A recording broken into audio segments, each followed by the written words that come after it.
attach that like this. And I think I'm going to add another tendril in here.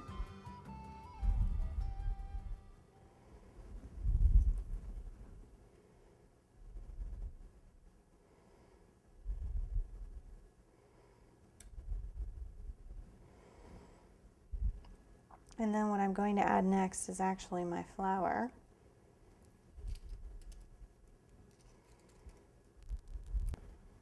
Okay. And then I'm going to kind of reposition these.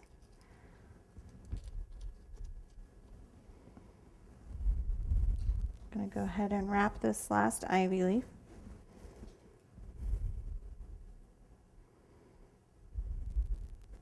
And actually what I'm going to try to do is I'm going to attach this going this direction, and then I'm going to bend it back so we have a nice almost triangular finish to our spray. I'm going to go ahead and add that tendril as well.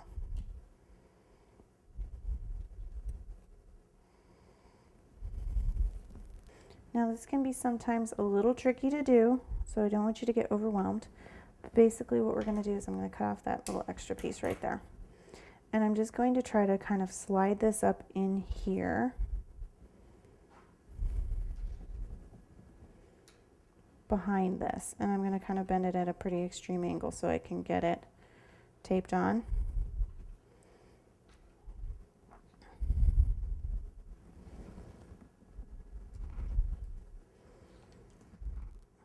Just try attaching it, and then we can play with the angles here once we get it taped together.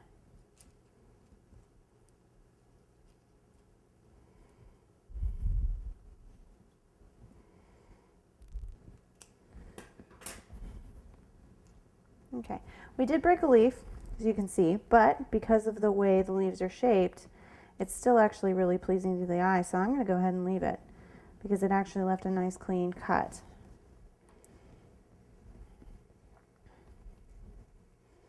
And what I'm going to do with this long stem part is I'm just going to take my pliers and bend it back underneath. So when we put this on our top, we have this very nice, pretty, but simple floral spray.